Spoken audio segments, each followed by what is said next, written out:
it that Right. Yeah. strategy. I think that that's a strategy. I really do. I mean, it's entirely possible. Of course, it's entirely possible that Incompetent. that the staff at the Israeli embassy is completely incompetent because, as we've talked about, Millennials. and they have not shown that their capabilities with PR are what they used to be.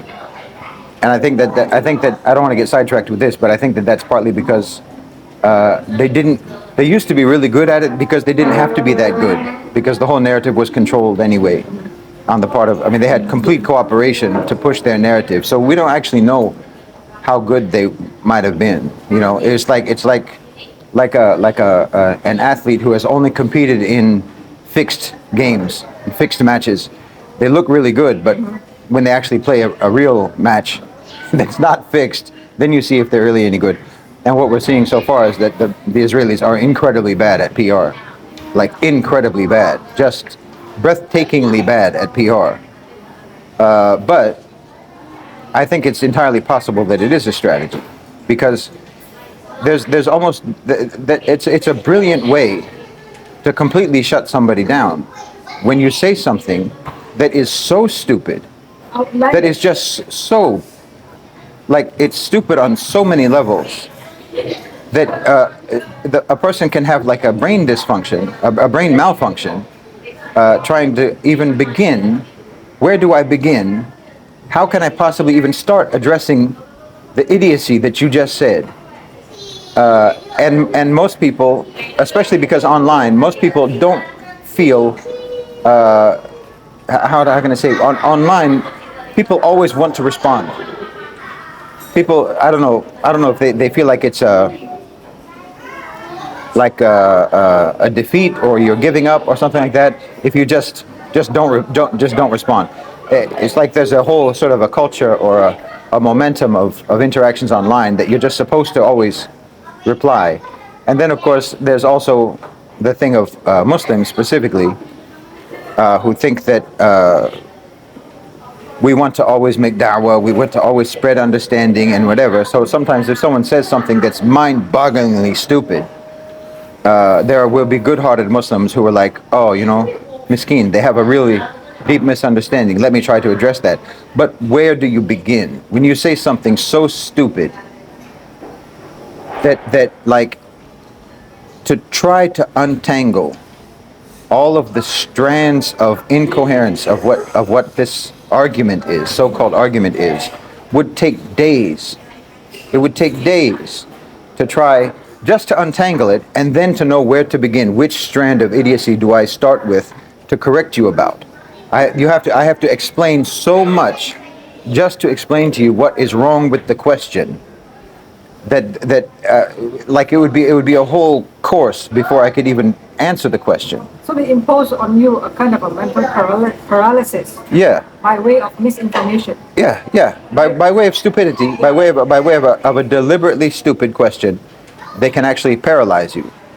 If you're someone who is sincerely interested in spreading understanding and answering questions, they'll drop a bomb of stupidity that then Yeah, you don't get anywhere. Yeah, it paralyzes your brain, because where do I even start? Yeah.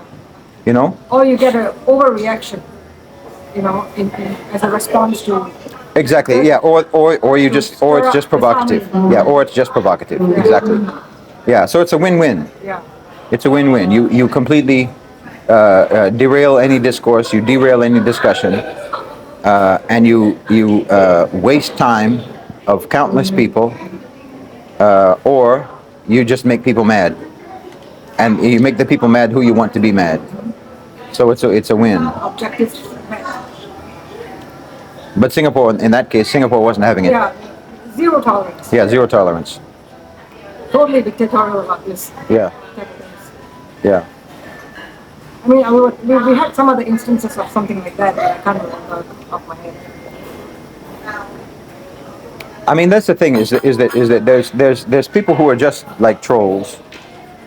It's interesting how trolling has become an actual, like, a strategy of propaganda warfare.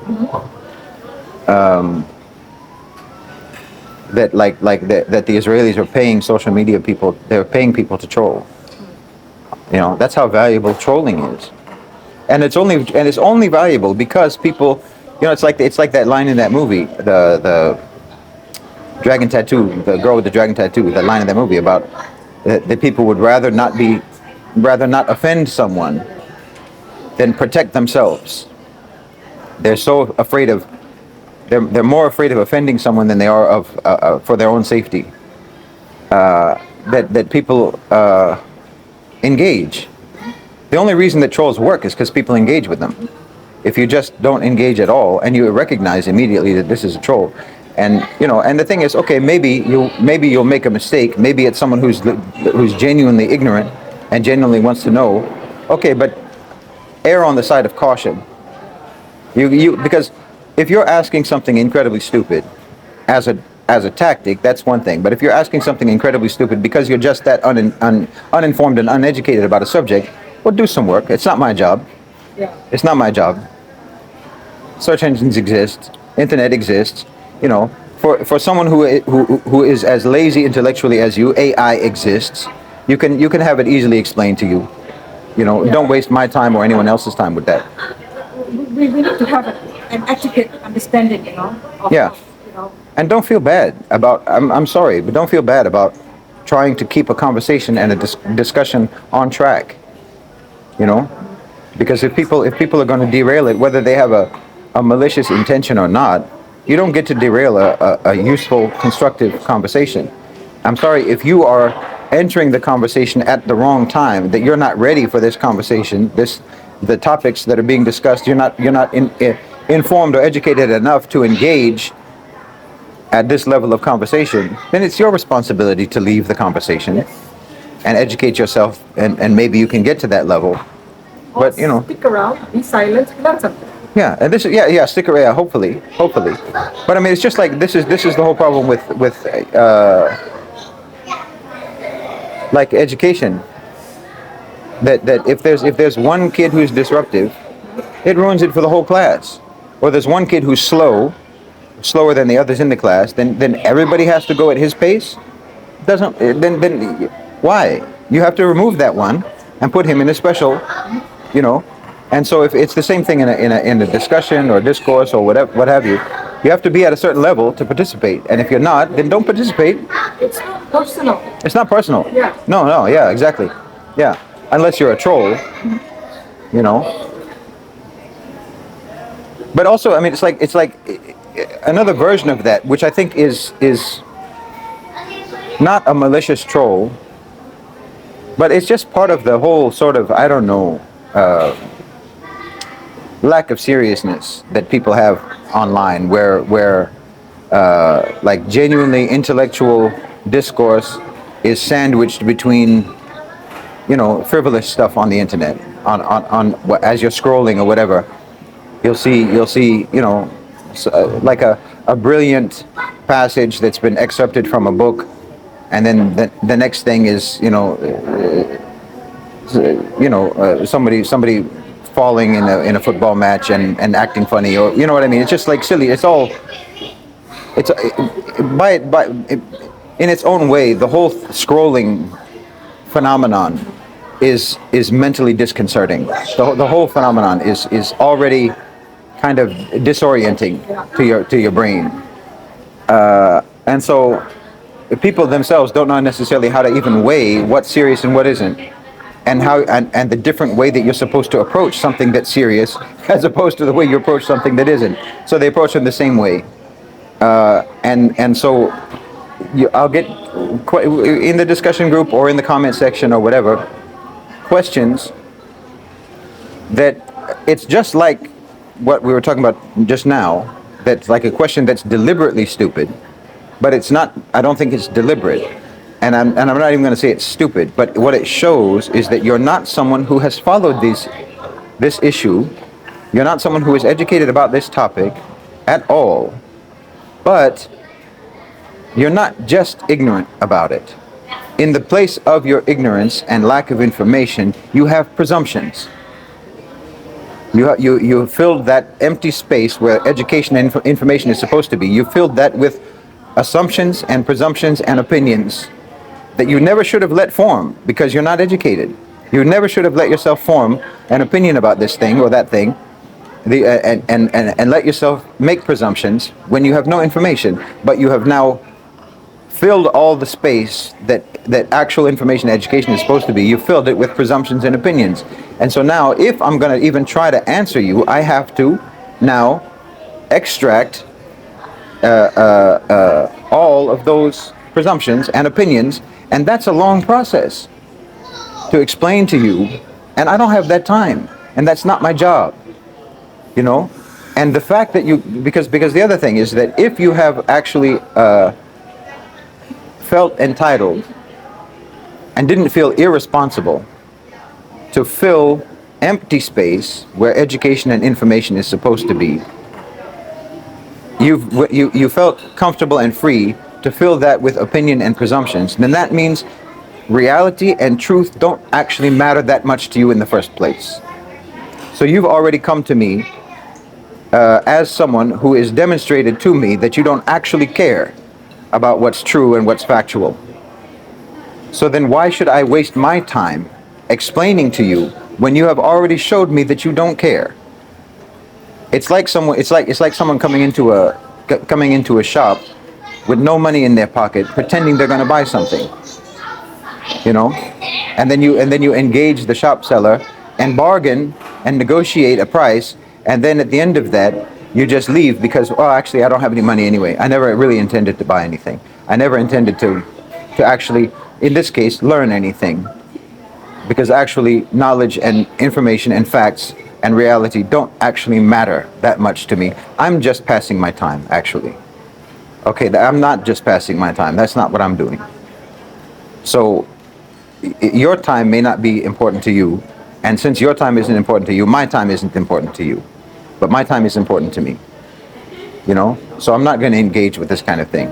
And if you're a genuine person who genuinely does want to know something, Welcome. Everybody in the group, everybody who is serious, who is participating in the discussion, has educated themselves. So it's not something that's a secret knowledge that you can't find. You can find it. I mean, the other thing that I'll get accused of is that I don't let anyone disagree. I don't tolerate anyone who disagrees with me. And that I would just say that it's uneducated or stupid or what have you. And it's like, no, there are people who disagree with me, and I will engage with them, because at the end of the day, we're only interested in what's right, what's actually true, what's actually factual. And I don't take any of this personally. Like what I say about the Gulf states, what I say about Europe and the Ukraine war and whatever, I don't take it personally at all. This is just the way I see it. I'm not invested in whether or not, you know, people believe me. This is the way I see it. This is the way I see what's happening. And if you believe it or don't believe it, it means nothing to me. It's irrelevant to me, you know. And if I get proven wrong about it, that also, I don't take that personally. I want to try to be accurate about whatever it is that I'm saying. I don't get anything out of it. I don't, you know, the only thing that matters to me personally for my satisfaction is being accurate. That's why I love to say I told you so. And I do it a lot because I can. Precisely because the things that I express aren't based on any personal feeling. It's just based on trying as much as possible to be objective and accurate in what I'm in my evaluation. And I have a good track record with that. So if someone disagrees and they have valid points, I will consider that. And you have demonstrated that. And I try to understand it, you know. But so if I'm telling you that what you're saying is completely uneducated, that's because that's what I think it is. And you haven't demonstrated otherwise.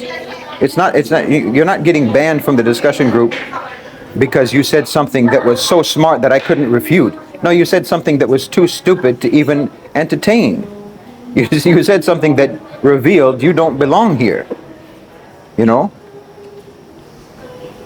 This isn't the classroom where we eat paste, you know, and put crayons up our nose. That's down the hall. This is the classroom where we do work. where we actually learn things. You people are making me talk about the Arab rulers. You're putting me in a position where I have to continuously refute your lies. And that makes it look like I'm defending them. But you're lying.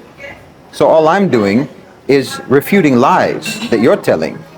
It has nothing to do with defending someone. It has to do with you're lying. And the lies that you're telling are Zionist lies, and they're lies to benefit the Americans and the colonizers. And you're trying to start discord. You're trying to create problems. And you're also, either you're deliberately doing that, or you're too stupid, I'm sorry, to understand the danger that you're causing. The problems that you're causing by doing this. And like I said, in that last video, Jordan is in danger right now.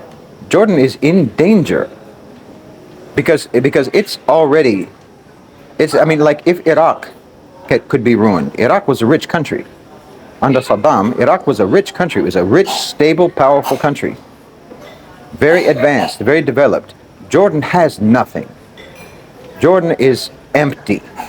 Jordan doesn't have oil. Jordan is a completely dependent country. They have nothing. They would be so easy to ruin.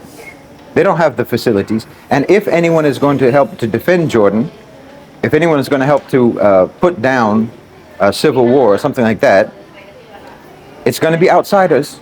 It's going to be external forces, either the West or the Gulf. You know, because they don't even have that close of a relationship like with Russia or China. They've been basically a protectorate of America for all these years. The Gulf has been, and Qatar has been, I mean, when I say the Gulf, that includes Qatar. They've been increasing their aid and whatnot, and their relationship with Jordan. But it would be so easy for it to fall apart. And you people are trying to start that now. Yeah. Just do me a favor, okay? Let's everybody put their cards on the table. Actually give me a list of objective, factual things about MBS. Let's just go with MBS for now, because he seems to be the one that you all hate the most. Because, in my opinion, that's coincidentally coinciding with his turning away from America. Yeah.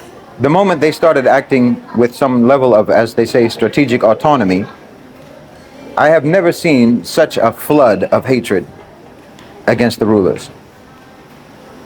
And you're pretending that it's righteousness on your part. But, okay, just give me a list of factual, objective things that MBS has done or is doing. Actually. That make you so mad. That make you think he's a traitor.